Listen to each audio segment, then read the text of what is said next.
Good morning, everyone. It is almost Thanksgiving, and a lot of people are already on the move. AAA expects nearly 55 million people will travel for the holiday. That's the third highest number it has ever recorded. Chris Van Cleve is at Reagan National Airport, kicking off what's also going to be a busy week of holiday travel. AAA expects nearly 55 million Americans to be traveling for this Thanksgiving holiday. Most will do it on the roads, but an 8% increase is expected at U.S. airports. In fact, airports may be nearly as busy as they were in 2019. That was the second busiest Thanksgiving travel period on record. One trend we have seen throughout the year is that holiday travel periods seem to start earlier and last longer as people have more flexibility around work so they can travel at different times. That has led some airports, including Los Angeles International, to tell us that they expected Sunday to be one of their two busiest Thanksgiving travel days. And officials are encouraging people to give themselves extra time because even though all hands will be working at the security lines and the ticket counters, they expect airports will be very busy and flights will be packed. We are prepared for this influx in passengers. Our partners at TSA are opening all of their security lanes to make sure that folks get through in a timely manner. But again, the best thing that passengers can do is to get here early and make sure they have plenty of time to navigate the airport. Drivers can expect traffic to ramp up as the week goes on. AAA believes Wednesday will be the busiest driving day ahead of the holiday. And of course, the Sunday after Thanksgiving is traditionally one of the busiest travel days of the year, not only on the roads, but also at U.S. airports. Chris Van Cleve, CBS News, Reagan National Airport, Virginia. So with Thanksgiving just a few days away, you may be thinking about turkey. You might be surprised to learn a man in England is considered one of the world's experts in carving turkey. Here's CBS's Ian Lee with that story from England. Learning about the best bird for Thanksgiving starts 3,000 miles away on an English farm. Paul Kelly's family has been raising turkeys for more than 70 years. They're hard to keep alive. I always say they are looking for a way to die. From pasture to the perfect plate, Paul's turkeys age for 2 weeks. So is this kind of like dry aging beef? Exactly. Paul recommends finding a mature bird, meaning more fat on it. If you get a bird like this, you can bounce that up and down, and I've cut the legs, and it's just a solid, mature bird. That's a sign of quality. Sign of quality. This turkey tastes half as good as it looks. I think we're all in for a very big treat. And to make sure your holiday doesn't end up like this one, let's talk turkey. Turkey is not a very forgiving meat. When you take it over the top, it goes downhill very quickly. If you take your turkey out of the oven and that skin is beautifully crisp and golden, you've overcooked the turkey. So let's get down to carving it. When it comes to the craft of carving, Paul takes us under his wing. But all you've got to do is just take your time. Easy for him to say. He holds the world record for the fastest carver at just over 3 minutes. Take the leg off, take the wings off, take the breasts off. Once you've got them all there, then you're organised, then you can start to carve. But after skillfully slicing and dicing, how does it taste? Well, that's really good. I'd look forward to eating that on Thanksgiving Day. Gobbling up tips from an Englishman for traditional American Thanksgiving. Ian Lee, CBS News, Essex, England. Paul Kelly operates turkey farms in the UK and the US to serve Americans here and abroad. All right, it may be the last thing that you're thinking about right now with holidays and family get-togethers, but the need for blood can be critical during this season. Dania Bacchus explains. As cases of COVID-19, the flu, and respiratory viruses increase, so does concern about the nation's blood supply. We just see an increase in the number of people getting sick and not eligible to donate, while at the same time the demand stays constant. American Red Cross Medical Director Dr. Baya Lasky says the fall and winter months are typically a challenging time for collection. Adding to the problem this year, some people believe they are ineligible because they've had the COVID or flu vaccine. There are no deferral periods after either the flu vaccine or the COVID vaccine or any boosters. Dr. Lasky says there needs to be a constant flow of donors to maintain the blood supply. Unlike other life-saving treatments, blood donations cannot be stockpiled. Red cells have a shelf life of 42 days, platelets 5 days. I have no intention of stopping. There's no reason to. William Katz has been donating blood for nearly 4 decades. Even after receiving the COVID-19 vaccine and flu shot, he has kept his regular donation schedule. I came in, they said, okay, you can be eligible to donate again on December 28th. So they made an appointment for me, so it's automatic. The Red Cross is hoping more people like William step up. If you are healthy and symptom-free in the coming months, it's urging you to roll up a sleeve and save lives. Danya Backus, CBS News, Los Angeles. The Red Cross estimates only about 3% of people eligible donate blood yearly. To learn more about donating, you can go to redcrossblood.org. All right, changing the game. Meet one woman in the middle of the World Cup action. That's coming up next on Mid-Morning. Welcome back. The World Cup began with a spectacular opening ceremony in the Persian Gulf nation of Qatar over the weekend. The USA team kicked off its first appearance in the tournament since 2014, but another American who qualified for the competition is also grabbing headlines and making history. Nikki Batiste is with her story. This is your office. Yeah, this is it. Welcome. Sprinting alongside men in Major League Soccer is a woman just as fast. Referee Katie Nesbitt. How many miles do you run during a game? Like 3 to 4 miles. And there are no subs for you guys. That's right. Watch my colleague Kenton racing to keep up with the league's 2020 Assistant Referee of the Year. Assistant referees used to be called linesmen, as in man. Sure, yeah. And in that smile, you can see Nesbitt as one of the women changing the game. The assistant referee, who keeps an eye out for offsides, made it all the way to the World Cup. When did you find out? Just on Twitter. When you saw your name there, what was your reaction? Honestly, this felt like something impossible that could never happen. So it was the most unreal feeling. Each game, every official is evaluated, and Nesbitt got picked as one of just 6 women who, for the first time, are joining more than 100 male officials at the World Cup. Such an honor that I get to do this and to represent female referees in this way and to represent my country in this way. The 34-year-old who already reffed at the 2019 Women's World Cup and Men's League Championships here in the U.S. spent decades preparing for the world stage.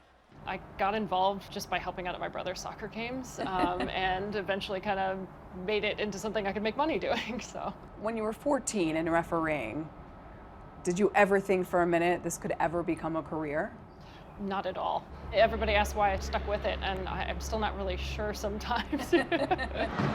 Nesbitt stuck with it even while competing as a figure skater and then trying a different experiment.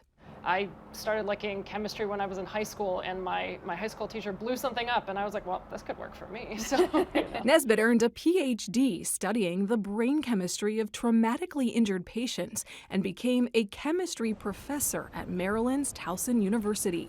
I had 2 computers set up in my office, one so I could analyze my data, and the other one so I could have every single World Cup game on. It's Katie Nesbitt, the chemist, and Katie Nesbitt, the referee. Yeah. Most people are going to say, what? I mean, they're just 2 passions of mine. They were both things that I love to do, so I pushed the limits as much as I could in both areas. But pushing the limits in soccer soon meant changing her field full-time to pursue refereeing. I was at a very high level in both areas and was really feeling the strain of not being able to put my best foot forward in one or the other. Women have held the whistle in major men's sports for a while. Violet Palmer became the first woman to ref an NBA game a quarter-century ago. And earlier this year, Sarah Thomas made Super Bowl history. But Nesbitt says she didn't want to stand out. I chose to wear my hair in a bun and not in a ponytail because I wanted to be seen as just the same as every other referee. Though she admits that didn't always happen. Have you ever faced sexism? Yeah, of course. There have been everything from looks to comments made to me. How has that felt? It was difficult in the moment, of course, but it kind of also fuels your fire a little bit too. Watch me. Yeah, exactly. See you at the World Cup in 2022. I can honestly say I am living my dream, and this was the biggest dream come true for me, so honestly, I'm just enjoying it right now. And at the World Cup, there are rules for the refs too. Nesbitt isn't allowed to officiate any games in the group with Team USA and only finds out which games she's working a day or two in advance to avoid even the appearance of favoritism. Nikki Batiste, CBS News, New York. Bigger recipes, bigger tastes. It's a cookbook for 50 years in the making. That's coming up on Mid Morning. Texas Monthly Magazine has been putting out recipes for 50 years, but they've never done a cookbook until now. It is a combination of Western cowboy, Southern cuisine, Mexican, and a whole lot more, as Jeff Glore discovered with a trip to a truck before he tackled the table. Okay, we're making the sauce, the special sauce. Yeah, so this is called chorizo. It goes with just about everything. We even dip our crawfish shells in there too. You might not expect a Texas dish to begin in a Southeast Asian food truck. But Texas, it seems, is big enough to accommodate just about any palate. I mean, this is as fresh sauce gets, As right? fresh as it gets. I'll let you finish it off Okay. there, I'm sure you're gonna do. The Jowsum spicy and sour sauce that Bob Somsmith pounds down to go with his award-winning ribeye steak skewers is just one of the many recipes featured in the Big Texas Cookbook. So this is use your hand kind of food. Right. You wouldn't normally think you'd get ribeye out of a food truck. Right. But ribeye's always been sort of a special meat occasion thing. Here it's not. Not in Texas. Right, yeah. Joining us at Sam Smith's truck, Pat Sharp and Courtney Bond, who've been writing about food at Texas Monthly for a combined 75 years and are two of the driving forces behind the magazine's food coverage. The Big Texas Cookbook features everything from smoked turkey to jalapeno dove poppers to buttermilk fried chicken liver and caramelized onion po' boys. Just to start. You say in the opening, Texas cooking is more eclectic and braided than people think. What does that mean? It's just so much more vibrant and varied than I think people realize sometimes. You know, you say braided. I think I'm looking. I love that word, by the way. I know, I love that word, and I'm looking at those kolaches with Frito pie and corn chips on top, and I'm thinking that's a braided recipe because that comes from the Czech tradition, and then also from the Mexican, Tex-Mex, and fabulous junk food tradition, and they're all braided together. The Texas Czech kolaches can be done with fruit or meat. That is fusion cuisine. Yes, absolutely. Now, some people don't like the word. A lot of people don't like the word fusion. Oh, they need to get over it. Yeah. I mean, is there a better word? Up next was a chili dish, a Laotian spin on a classic Texas staple. What am I tasting in there that I'm like a little bit surprised at? That's really good. It's got there's some fish sauce. You Is that maybe what it is? Yeah. Ginger, Wow. ginger and lemongrass. There's a lot going on there. There is a lot going on. Fish sauce, lemongrass, cayenne pepper, and galangal, but not beans. I don't mean to step into dangerous territory, but beans and chili. I knew you were going to say beans. Oh, God. Why does everybody bring that up? You were like, do not put beans in your chili in the book. Yeah, we think that tradition comes from the competition. Chili competitions are a big thing in Texas. They used to be even bigger. And the rules really concentrate on the meat. In other words, they don't want any beans in there diluting the flavors. They just want to be able to judge the quality of the meat. Beans were a distraction, you know. Yes. They were considered filler. We then moved to enchiladas, replacing the spoon with a fork. All right, I'm gonna eat it with a big fork. Is that okay? I think you should. Listen, it's Big Texas. You'd be crazy not to. I got a big damn fork. Everything is bigger in Texas. There you go. All right, you're gonna give me a real fork. Okay. I do like this fork though. It'd be more fun. I want this on all dish segments from now on. It's much more fun with It's that much fork. more fun with the big fork, but Yeah. go ahead. Now that's very healthy too. is hearty and excellent. The tortillas are incredible, right? Yeah. For a long time, we've suffered through commodity-style tortillas, you know, mass manufactured, and when you actually have one, now it's becoming the norm for taco joints to make their own tortillas, and that's a big deal, and it does make all the difference. For desserts, there was a Texas sheet cake, a recipe from Courtney Bond's grandmother, featuring pecans. We didn't talk about pecans, but they also play a big role. Yeah. Yes. Yes, they're everywhere. Yeah, it's the pecan is our state tree.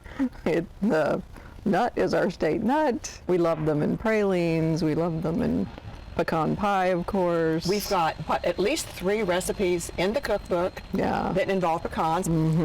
The drink, a Mexican martini with añejo tequila, lime juice, and orange liqueur. Feel free to bookmark these recipes now, because if you check back in a few years, all the new influences will likely mean the big Texas Cookbook will have even more big changes. Cheers. Okay. Thank you. To the Mexican martini. To Big Texas. To Big Texas. Still to come, saying I do on the White House lawn. That story a little later on in the morning. All right, we're back. This month, the nation celebrates Native American heritage, honoring the history, traditions, and contributions of the first people to inhabit this land. Perhaps the most famous indigenous person of the modern era is the great athlete Jim Thorpe, who is now regaining much deserved recognition, that is. CBS's James Brown takes a look at the impact and legacy of this modern hero and sports legend. November is Native American Heritage Month.